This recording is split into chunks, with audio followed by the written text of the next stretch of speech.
So thank you for joining us here at CyberCube.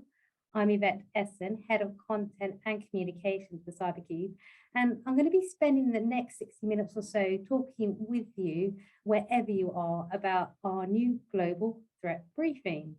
So what is the Global Threat Briefing? It's part of what we offer as a concierge package for people who have enhanced insights. They will get an update every 6 months roughly, and it really looks into various trends and predicts things in the future that we think people should be aware of when broking or underwriting or insuring cyber risk. It really focuses on the collection of data and intelligence from our team at CyberCube. And here we are to spend some time sharing this report with you before it's even published, actually, and giving you the heads up on what we think should be areas of focus going forward. So what's the agenda for today? We do have a slide deck, which we're going to share with you during the next 60 minutes or so. And it's a brief deck of what we are sharing with our enhanced concierge clients. Now, all clients will receive the deck that we're sharing today on this call, and there'll be opportunity to ask questions throughout. We'll also be putting together a report, which will be with you very shortly, and it will touch upon some of the trends highlighted today. We're going to be covering a very wide range of topics, and that can be everything from ransomware trends, recent activity, and some of the lessons learned from recent attacks. We'll, of course, be looking at Ukraine and the impact of the war in Ukraine and what that means for the industry. And again, we'll be looking forward. We'll be forecasting some of the sectors and the countries that you should be watching in the rest of the year and the year ahead. You will all be on mute, but please do feel free to ask questions. And there is a Q&A box there, so you can type your answers in there. This session is for you, so feel free to write those questions. We'll address them at the end as we have a dedicated Q&A session, but please ask them throughout as they spring to mind. So why us? Why CyberCube? Appreciate your time here on this call and understand there are a variety of different webinars and events on the cyber market, but we do feel that this one is very special and very different.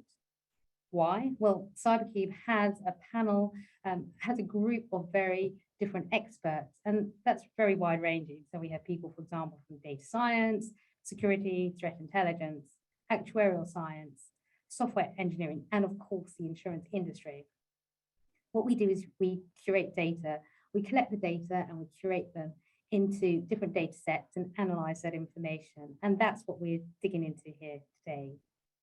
Now, our information does aim to help the cyber insurance market grow profitably through the use of risk analytics. Now, I mentioned lots of different experts here in CyberCube. One of them is here to join us today, which is William Altman. William is the principal cybersecurity consultant for CyberCube. So perhaps, William, you could explain a little bit about your background. That might be quite helpful to put things into context. Sure thing. Thanks, Yvette. Hopefully everyone can hear me. My name is William Altman. I'm a principal cybersecurity consultant here at CyberCube. So unlike a lot of my colleagues, I don't come from an insurance background, but rather come from a cybersecurity background. I've spent the last 5 years advising chief information security officers in the Fortune 500 and across the US government around what types of cybersecurity technologies they should buy, partner, and invest in. And I've been here at CyberCube now for just over 2 years, and I help lead our cyber threat intelligence service called CyberCube Concierge. And that is where this report and the contents are coming from today. So really excited to dive in with everyone. And like Yvette said, we'll have some Q&A. So I hope we get a chance to chat and answer your questions, and really look forward to diving into the content in just a little bit. Great, thanks for that introduction, William. So I mentioned I'm Yvette Essen. I head up content and communication for the company. So have been working with William on the report production as well as on his slide deck. Now, William, you're going to share some of those slides with us now. So over to you. All right. Wonderful. Share my screen.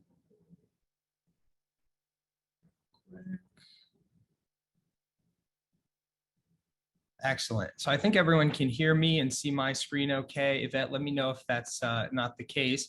But we'll go ahead and dive in here to our H2 2022 Global Threat Briefing. And I mentioned earlier that this report is part of the concierge service. It's actually a biannual report that we deliver as part of this service. The H1 briefing came out at the beginning of the year, and now the H2 briefing comes out midway through the year. And we're really doing a little bit of a retrospective on the threat landscape, different nation state and criminal threat actor trends. But we're also going to take a look back over the last 6 months at notable attacks and lessons learned, and take a look at what to expect next.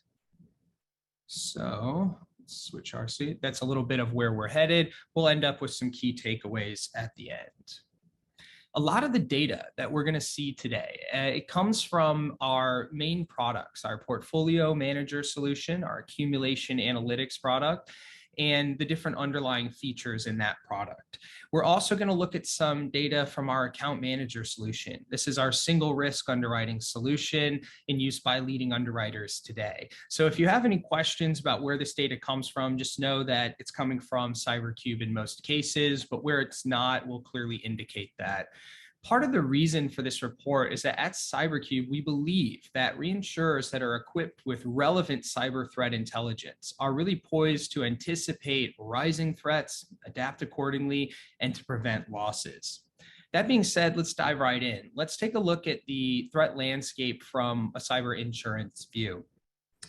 It's clear that starting in late 2019, loss ratios for P&C industry aggregate, standalone, and packaged cyber risk began to reflect the rise of a very specific kind of cyber threat, ransomware as a service, to be exact. We'll go into what this means, but essentially this is the scaling and the proliferation of the ransomware threat, the franchising of the code bases that make this attack possible to more and more threat actors. And these criminal actors are largely responsible for the cyber losses experienced by companies over the last 3 years. However, beginning in 2020 and accelerating through 2021 in that time period, we really saw rate increases to account for that outsized frequency and severity of ransomware claims. Today, alongside those rate increases and reductions in coverage, we do see positive signs that cyber reinsurers and their operations are adopting proactive measures to reduce cyber risk. Today, we'll talk a little bit about the data behind some of those proactive measures and how different folks on this call can use CyberCube to do the same thing. But first, let's jump right into some nation state level threat activity. And this is the first trend that we're going to call out, something that's really been materializing for a couple years now, but that we've seen really take an uptick in its pace since really the start of the war in Ukraine. And that is that authoritarian governments across the world are increasingly isolating their citizens from the global internet. This includes the creation of Russia's own domain name system in place of the global domain name system this year. This is essentially the phone book for the internet. Now Russia has their own, and they're cutting it off from everyone else. Other governments are also pursuing extreme internet isolation and censorship. This includes China, North Korea, and Iran. The fracturing of the global internet here creates intelligence blind spots, and it limits options for non-lethal information operations.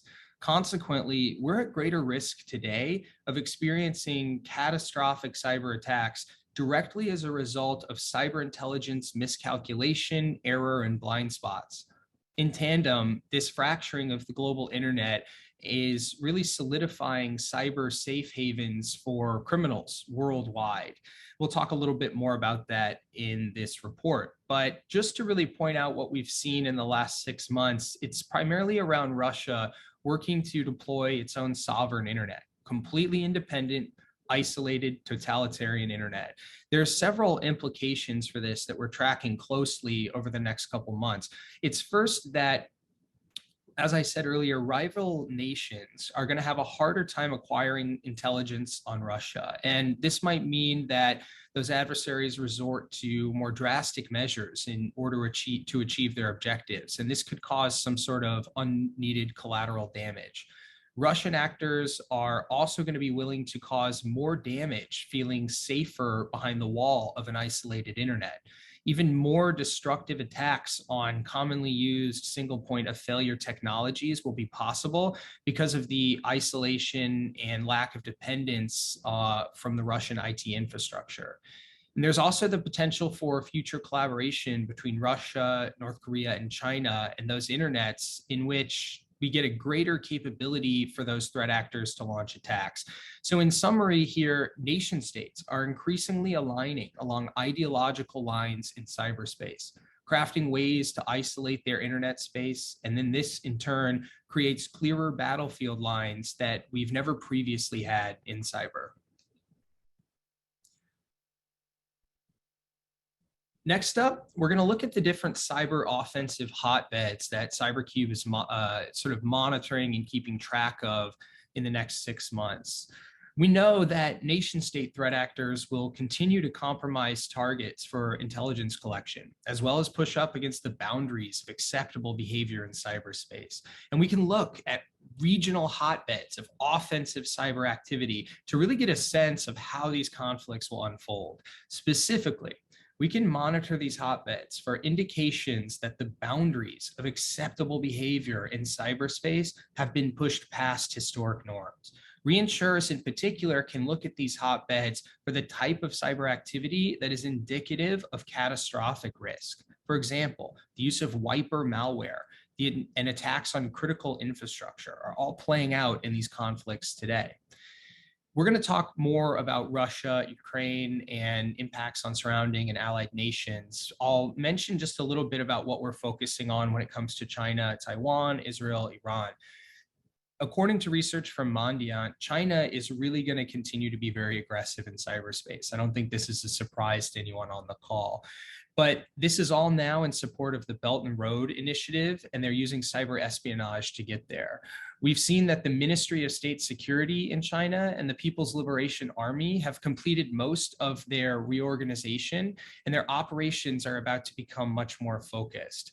China has really shown this willingness to scale their operations and to take steps that they were previously unwilling to take. And as geopolitical tensions rise, especially between China, Taiwan, and Taiwan's allies, the big question that's really on our minds in the next 6 months is, are we going to see China flex some of their known but untested to date destructive cyber capabilities? The next hotbed that we're looking at is Israel versus Iran. This is an extremely active cyber battlefield between these two countries. And we're looking at a lot of attacks on governments, citizens, critical infrastructure, and the like. In particular, we are going to see that Iran will use its cyber tools in a much more aggressive manner to promote its regional interests over the next 6 months. Information operations have been attributed to Iran in the US in 2020 and 2021. We've seen them attack other targets in the Middle East. They've even attacked Boston Children's Hospital here in the US. They're essentially trying to shift a balance of power in the region to suit their own interests. And so we're tracking their activities to that end over the next 6 months. Throughout this presentation, I'll present some CyberCube's point of view slides. These slides come from our data and analytics and the different expertise that we have here at CyberCube. So what we're looking at here is our SPOF intelligence. SPOF stands for single point of failure. It is a way of mapping the use of technologies globally. We can look at where different technologies are deployed, and we can understand how those different technologies are likely to be targeted. So in this case, we're looking at a list of technologies coming from CISA and the FBI and the NSA around what types of technologies that Chinese state-sponsored threat actors typically like to break into and target in the initial entry phases of their attacks.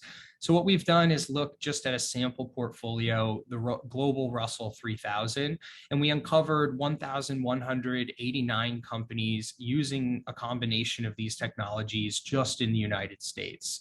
So within this sample portfolio, you can start to see at a regional level where there's more risk and more susceptibility to a specific group of threat actors.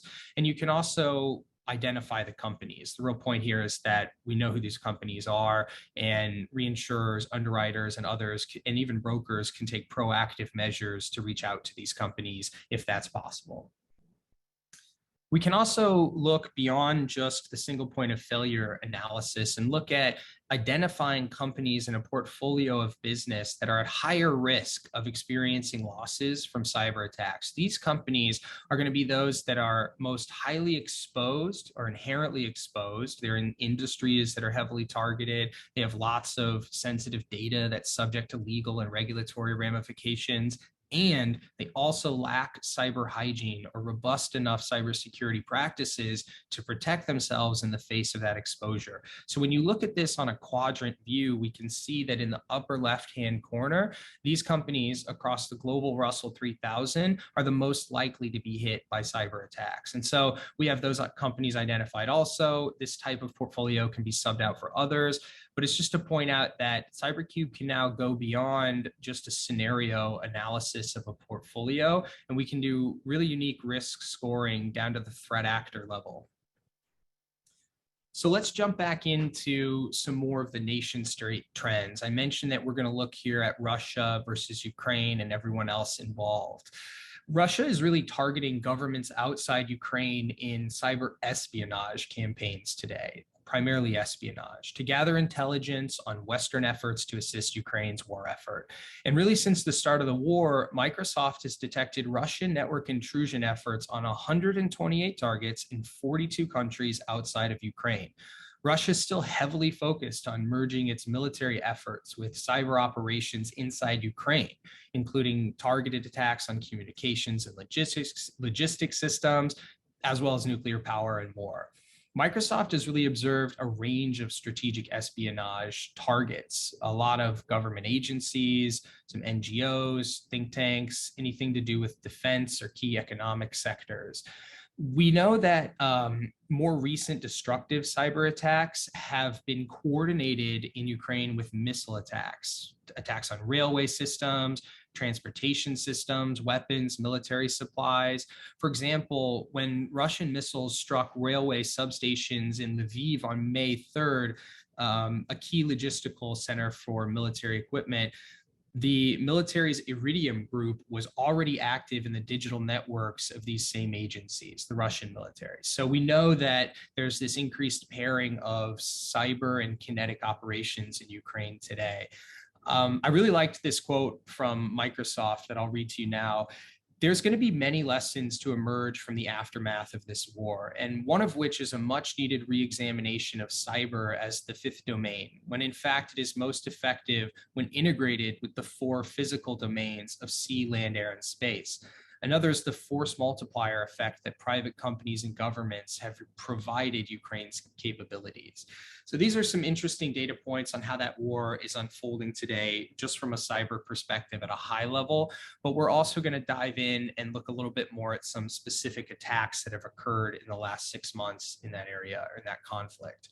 Here, we're also doing the same analysis we did before with the Chinese state-sponsored threat actors, and we're looking at a list of commonly targeted initial entry vectors for Russian state-sponsored gangs, namely that Sandworm gang and the Russian GRU and others. So we found within this sample portfolio of 1,000 companies, the most susceptibility in the US and Europe. Not too surprisingly, given that that's where these threat actors tend to focus their efforts. But again, we identified the companies and they could warrant some proactive security. Now, here's one other really interesting development to come out of the Ukraine war from a cyber perspective thus far. Russia's use of wiper malware, this type of malware that when put on a system, its sole intention is to destroy it, to either destroy all the data on that system or to brick the computer so that it can never be used again. And it can also be self-replicating, such that it can destroy an entire local network. One of the biggest risks from this type of malware is that it's hard to control and that it can quite literally spread like a virus, like a biological virus. And we saw this in 2017 with the NotPetya virus, causing over $10 billion worth of damage to an array of companies. So really, this is an indication that in Ukraine, the boundaries of acceptable behavior in cyberspace are really being pushed past historic norms, and wiper malware has been normalized in war. So this is something that we're also tracking. It's only a matter of time before these sophisticated wiper malware toolkits trickle down from military and intelligence agencies and onto the dark web for novice hackers to use. So it's something that we're closely tracking here at CyberCube. We actually have a number of different scenarios that touch on this type of a threat. Just the idea that we can model destructive malware attacks on companies in a portfolio using specific operating systems puts our clients in a great position to start estimating losses to this exact threat. To sum up some of our nation state threat actor trends, we saw that the fracturing of the global public internet is going to create intelligence blind spots and enable safe haven for cyber criminals. In the past 6 months, we've seen the normalization of wiper malware and the targeting of critical infrastructure at a level never seen before. Ransomware gangs that are loyal to Russia are going to continue to hit enterprises while state actors continue to focus on governments in the immediate vicinity of the conflict. We should expect continued widespread espionage from Chinese and Russian APTs, and we should expect the North Koreans to ramp up crypto financial crimes. Clients of CyberCube should be on it, conducting SPOF intelligence threat modeling across their portfolios and in underwriting to assess the risk of attacks from specific threat actors, including APTs and RAS gangs.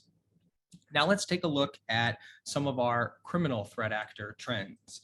Really, the big thing that we saw over the last 6 months was that one of the world's most prolific ransomware as a service gangs, the Conti gang, restructured. A nice word for saying that a lot of their members left to go join other gangs because they had some data leaks, their infrastructure was taken down, a lot of issues there.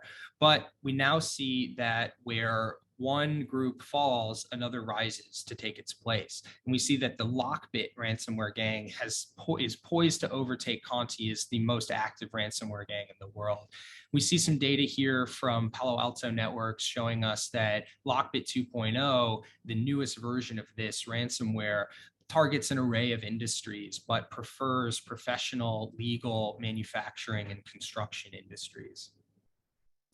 It's interesting, Lockbit is not new. They're just sort of now the big name that Conti's gone. But Lockbit hit Foxconn, the makers of the iPhone, a Canadian fighter jet company. They've hit German library services and a lot more. I think something that's interesting about Lockbit is that they make sure that their affiliates are really savvy hackers, really savvy penetration testers. They're testing them, they're making sure that they know what they're doing. And this means that Lockbit is a bit different than other gangs who are willing to give their playbooks out to just anyone. So we can expect this gang to potentially be around for quite some time, given that they're sort of a low, slow, and steady gang rather than a lot of shock value that we saw from Conti, which ultimately brought it down.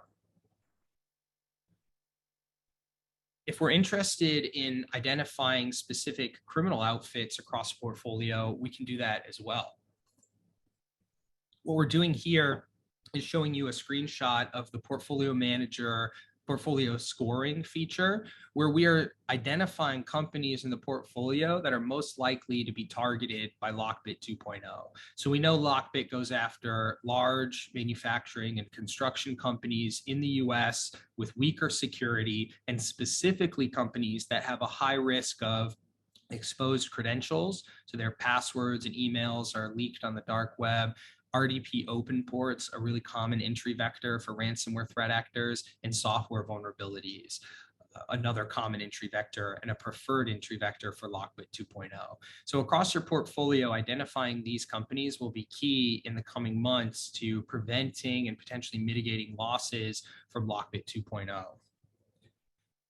Another trend that we're tracking closely here at CyberCube is that ransomware as a service gangs are now targeting lower profile, but still critical, technically, small and medium-sized businesses.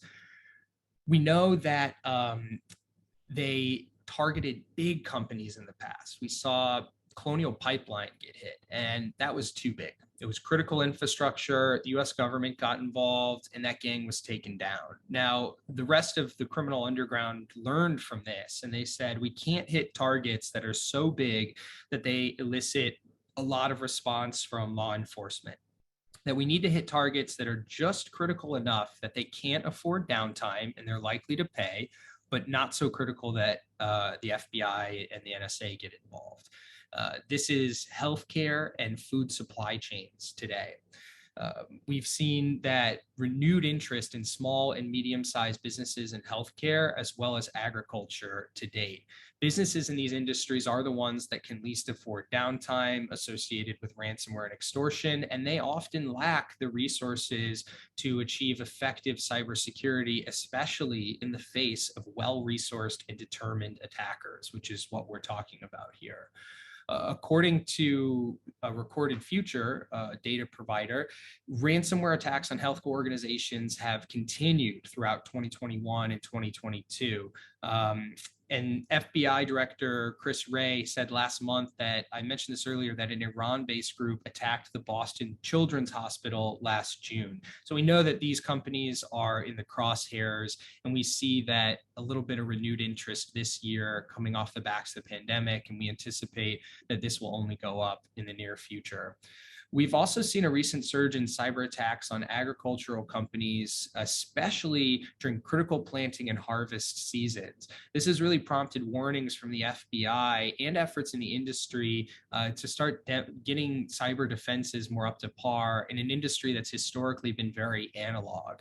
You see here off to the right just a small artist's rendering of a digitally connected farm today. You've got a situation where there's more Internet of Things devices being introduced into these environments than ever before, and security is often an afterthought. And so these are very, very vulnerable targets that can least afford downtime, and they're technically critical infrastructure. So they really fit the targeting matrix of the different ransomware threat actors that we're tracking today. Two industries that are really on our radar. Now, today you can use CyberCube's account manager solution, the single risk underwriting solution, to determine whether or not companies have high risk signals on their network that are indicative specifically of ransomware. So reach out to us if you're interested in learning a little bit more about those signals. Another trend we're tracking around criminal threat actors today is that the ransomware threat is no longer just ransomware. It's no longer just an encryption of your data and a demand for a decryption or ransom in exchange for a decryption key. We see that ransomware and harassment increasingly go together. In particular, double extortion is now the norm. This involves breaking into a company, locking up the data, and stealing the data. So if a company has really good data backup and recovery solutions, it doesn't matter because you still have their data and you can still publish it on the web for everyone to see. So you demand a ransom for both, and oftentimes companies are really left in a lurch when this happens. But threat actors, having realized that that tactic is effective, are now piling on triple extortion attacks, threatening third parties of the initial victim, timing attacks for maximum damage. I mentioned during harvest and planting season for agricultural companies and more. We've also seen virtual, physical intimidation, leaking data on public shaming sites, attracting just a wider spotlight in general to the attack, putting public pressure on companies, and even adding in distributed denial of service attacks to prolong an outage for a company by destroying their systems as they try to recover. So all of these different attack methods are now part of the ransomware playbook. We see off to the right here some data from Rapid7 where they've looked at the types of data that threat actors typically like to steal when they're going to perform that double extortion attack. So we see a really an array of data from reconnaissance data that could help in future attacks on down to operational documents and more.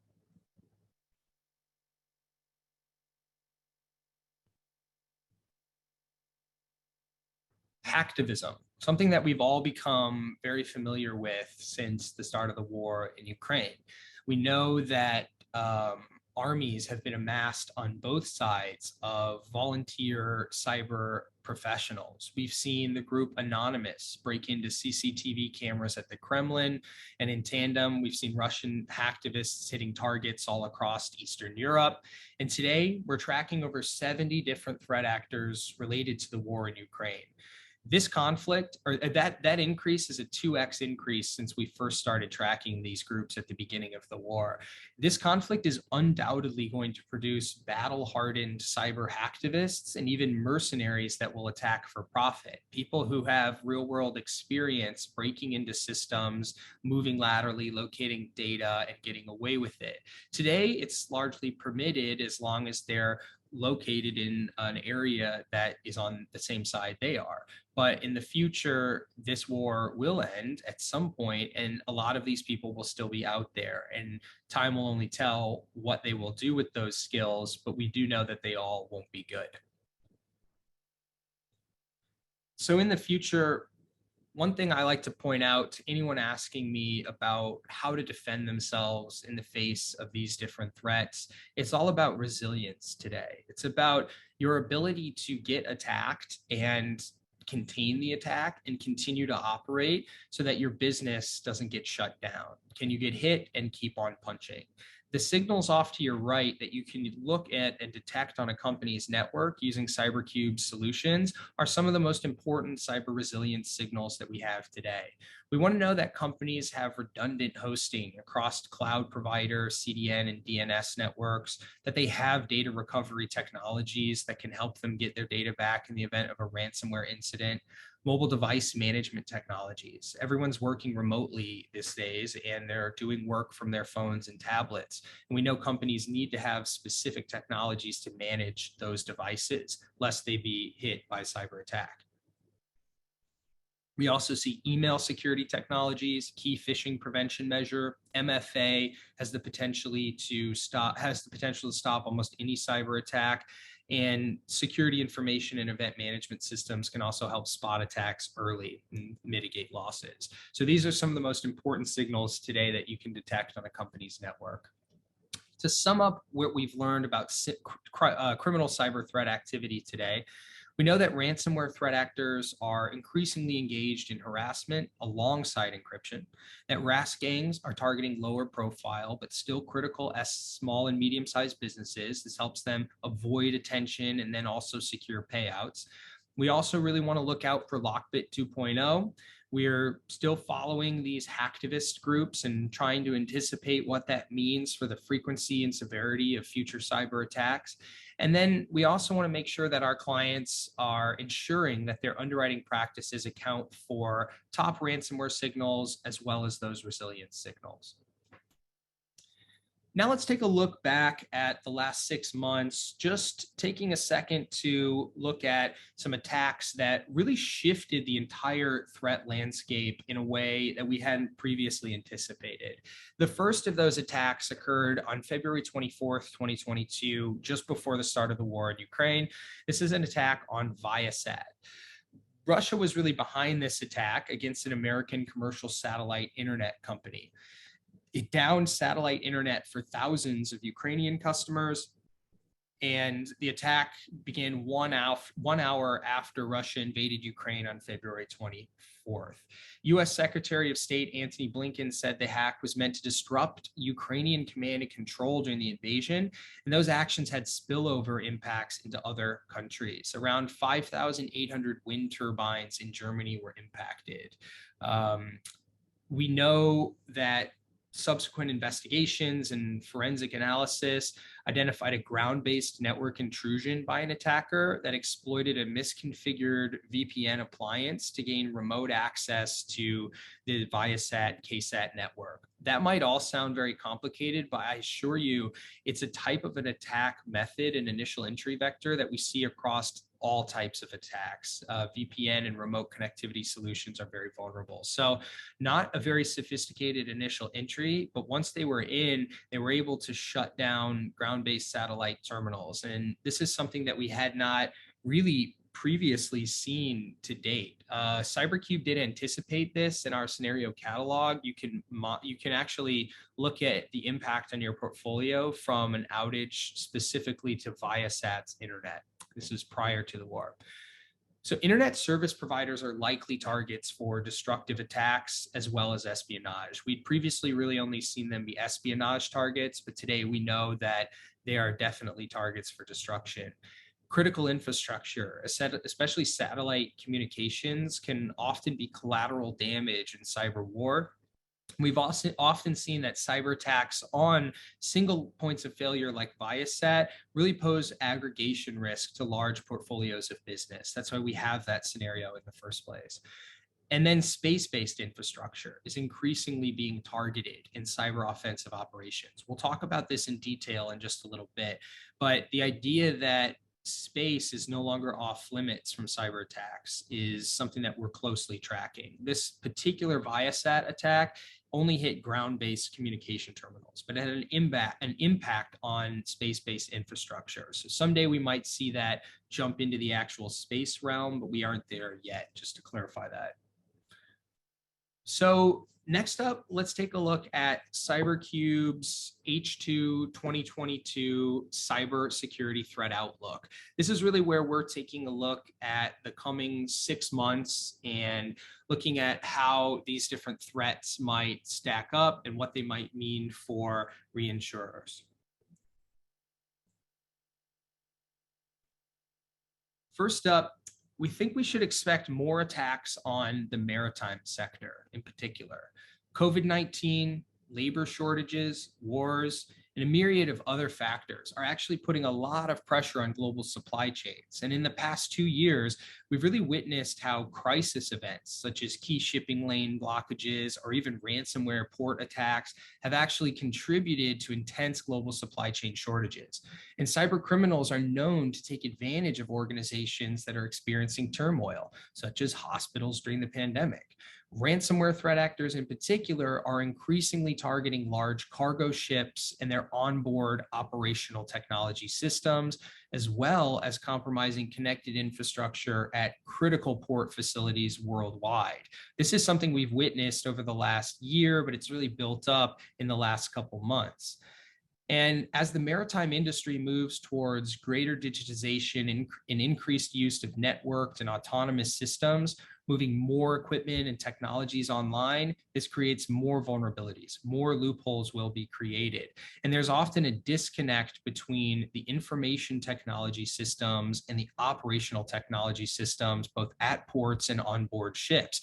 These two types of systems should be segregated, but they're not. And it poses a lot of danger for different machinery that moves cargo, that navigates ships, kind of the stuff you really don't want attackers to touch.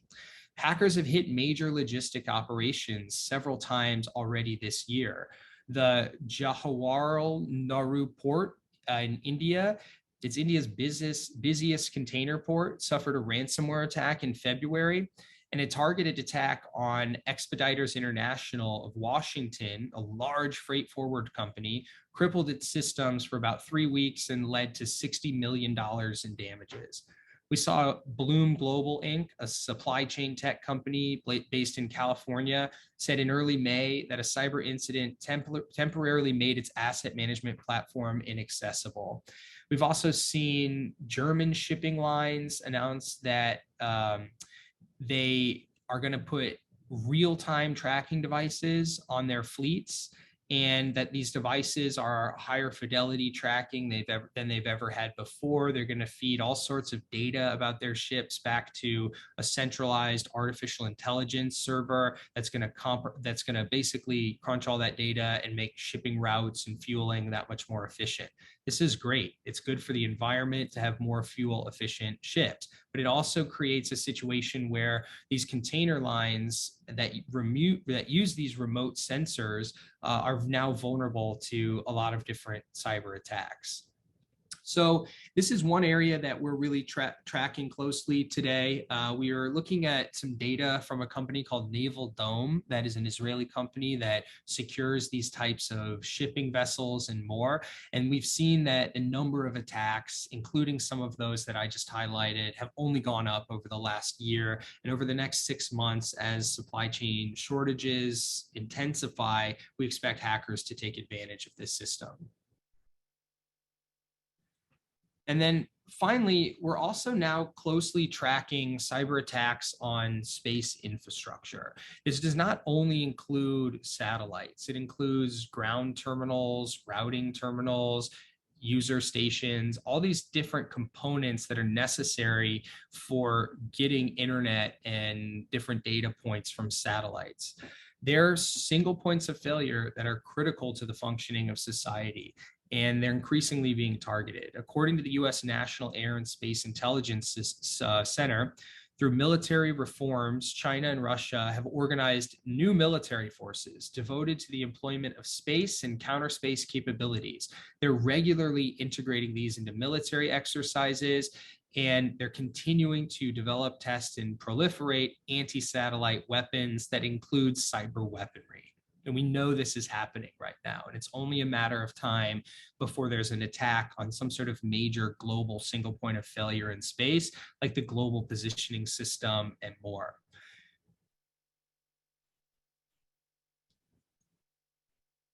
So let's finish up here with some key takeaways. We'll have about 10 minutes, 10, 15 minutes for some Q&A.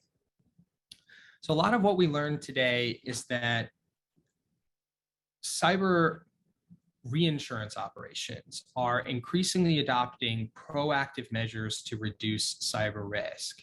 And alongside rate increases and reductions in coverage, we're really seeing signs of progress. Some of the biggest signs of progress are coming around the ability to score portfolios for risk and identify companies in portfolios that are really exhibiting signals that make them susceptible to very specific threat actors that we know drive losses. So really going beyond that scenario view of a portfolio and getting 1 layer, 2 layers, 3 layers deeper. And that's something we're seeing today, and it's a really big sign of progress.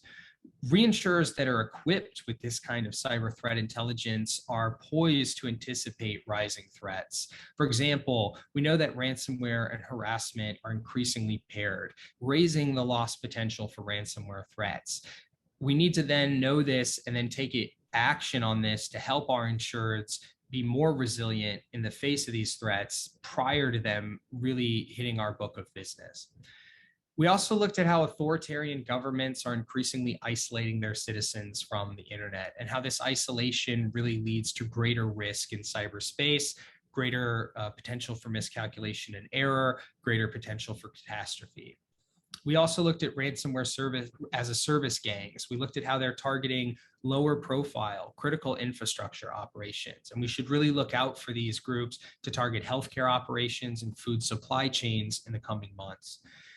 In H2 2022, we're going to see an increased focus on attacks in maritime and space. And we should also really just look out for more regulation in these two areas to help combat these different threats as we move forward.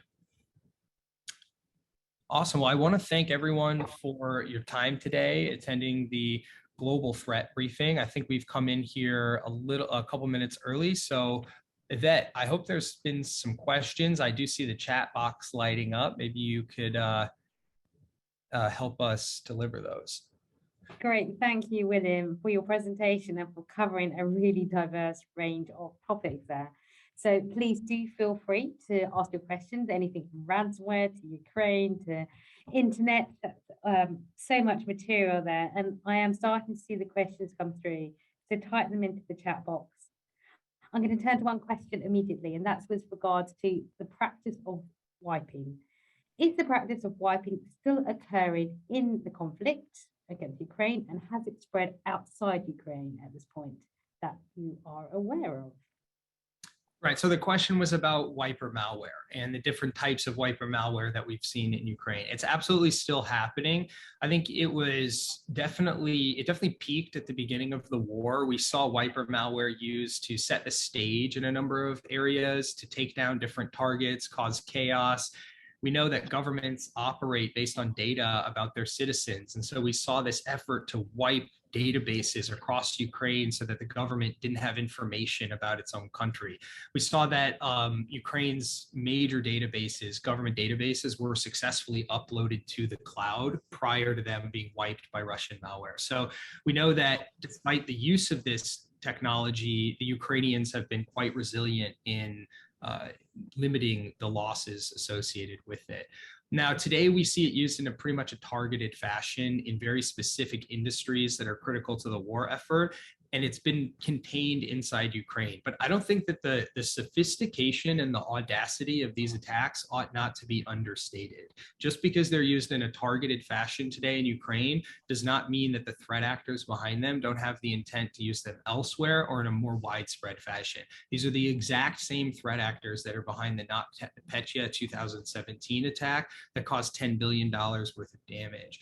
We also know that some of the wiper malware strains that have been observed in Ukraine today have jumped borders. We have seen them in Lithuania and I think in Poland, but they haven't jumped borders and caused enough damage in a way that would trigger Article 5 and cause NATO to go to war. But when people look at this type of an attack, they're very much considering that. And they're saying, what if Russia lost control of one of its wiper malware strains and it did cause a lot of damage in a NATO country? Would that be cause for war? So people are looking at this very closely from a number of different angles today. Great, thanks, William. Thanks for that explanation. Another question that's just come through, and that refers to the sectors that you highlighted, that marine sector, as well as the space satellite sector. So, how can insurers best deal with the increased cyber dangers for the marine sector and space satellites? What are you seeing in the insurance market? So the question, Yvette, is what are we seeing around how insurers are responding to these threats? And how can insurers best deal? So maybe some kind of advice or guidance that you can provide to the insurance sector, given that we've highlighted the marine sector and the space satellite sector could be targeted. Absolutely.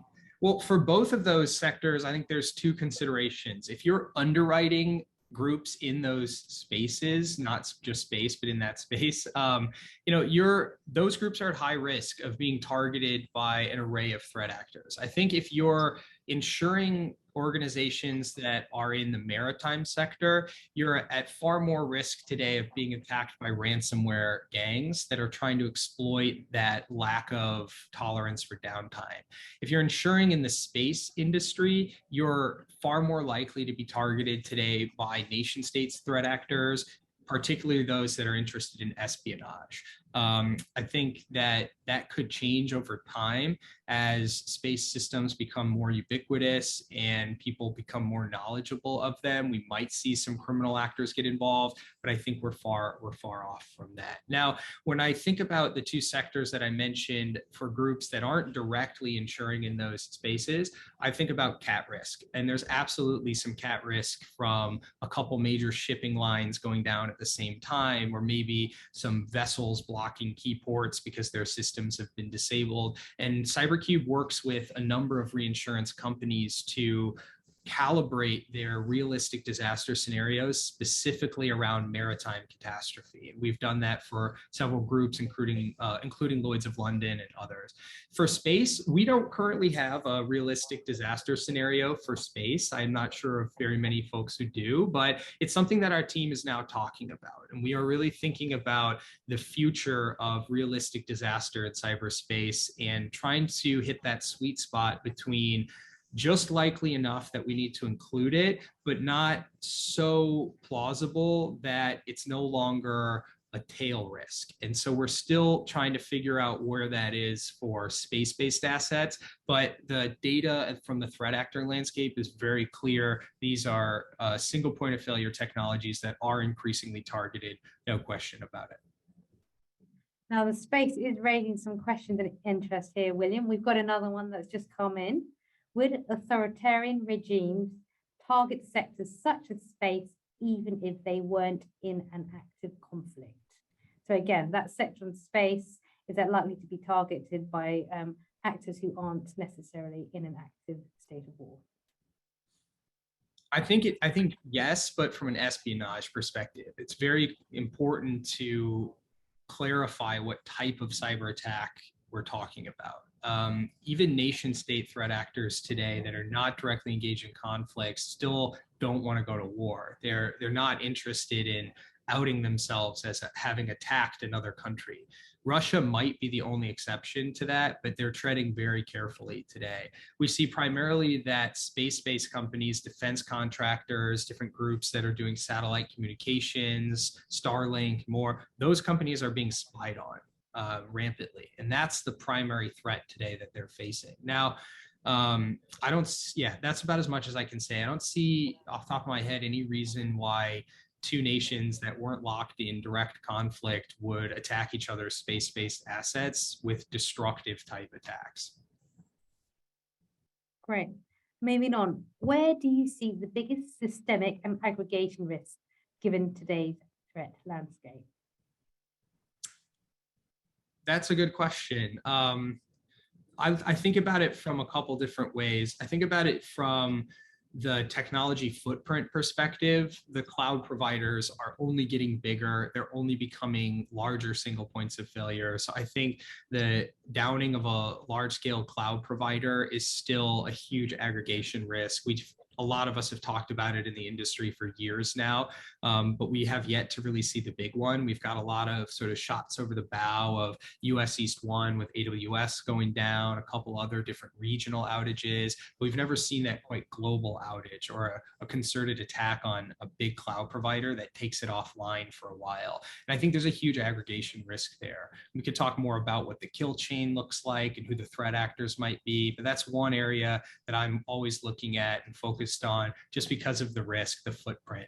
But when I think about what is more likely today, it's that wiper malware scenario, that destructive malware that targets operating systems globally, gets out of control, and we start to see a NotPetya type attack again. The same technology, the same threat actors are doing that today. They're being more careful. I do think companies at large are at less risk today of being roped into a NotPetya style attack. They understand a little bit more about how to secure their systems against self-replicating malware, but there's still a lot of companies that don't. So I think, there's a number of reasons why that type of an event would be worse than NotPetya, and I could also think of some reasons why it would be better. It would just take some more analysis on our part to really start to estimate the losses. But for me, that's one that is top of mind today. Great. Moving on, we've got a question here, William, regarding your comment about that switch from Conti to Lockbit as a dominant ransomware gang. So that switch from Conti to Lockbit as the dominant ransomware gang, how does that affect either the frequency or the severity of ransomware attacks overall? I mean, for example, do we see any differences in the amount of money that they request for ransomware, for ransoms? That's a great question. And our team is diving into this today to try to get more data from our partners to understand Lockbit. We had previously done a lot of analysis on Conti, and now they're no longer around. So we need to kind of learn from that and move on. Some of the things we've learned about Conti to date, again, they're very talented penetration testers. They're people that know their craft. They have very good operational security. They tend to issue decryption keys that actually work, and their reputation is strong in that regard. That means that they are, again, going to be around for quite some time. There are fewer Lockbit affiliates than there were Conti affiliates. The bar to get into a Lockbit group is much higher. So there's going to be fewer attacks. The frequency of these attacks is going to be lower, but the gang is more effective. They've got better ransomware. They've got more talented individuals. They're just as ruthless as Conti ever was. And so I anticipate that the attacks could be more severe. We also see them innovating around different ways to put pressure on their victims to pay. They have websites where you can look up information about whether or not the company was breached or not, just making it more public that this company has been breached. That's one tactic that they've seen some success with. So we're learning a lot more about them today, but that's my initial interpretation of the activity we've seen thus far. Great. Now we've got a few more minutes left, so do ask any last questions. A question here about the sovereign internet, and you mentioned there Russia. How does the Russian sovereign internet compare to those, say, of China and North Korea? Yeah, it's a very interesting question. I think the big difference is that in North Korea, not everyone has access to the internet. It's not like they have the North Korean internet and everyone can get on it and surf. It's like super elite, concentrated, controlled internet. The internet inside Russia is still going to be an internet for everyone inside Russia. It's just going to be heavily monitored and controlled, and people are going to be limited in terms of the narratives that they're allowed to ingest from the internet because the government is very much censoring everything. So there's some differences there. The internet inside China, I think, is also extremely centralized and controlled, but it's also, again, an internet for everyone. So there's some major differences there. I think we've time for one more question here. How does, oh, another one here. You mentioned marine, again, we like back to the marine sector. You mentioned marine being at higher risk, but are supply chains more generally becoming a more attractive target? Yes, essentially. And I think that global maritime shipping supply chains are some of the most vulnerable, given that they are situated in such a key part of other supply chains. They are that single point of failure that touches so many other businesses and companies. So there's maximum leverage on those targets to pay up when they go down. So that's why we've really called out maritime shipping, logistics, but yes, supply chains in general. I think when we look at the food and agriculture supply chain, that's also vulnerable, like we mentioned. I mean, we know that key information technology supply chains are vulnerable and that attackers are getting into companies through their vendors. This is something they've done for quite some time. And I think that same mentality is being applied to the targeting matrix today on where they choose to target and who they select.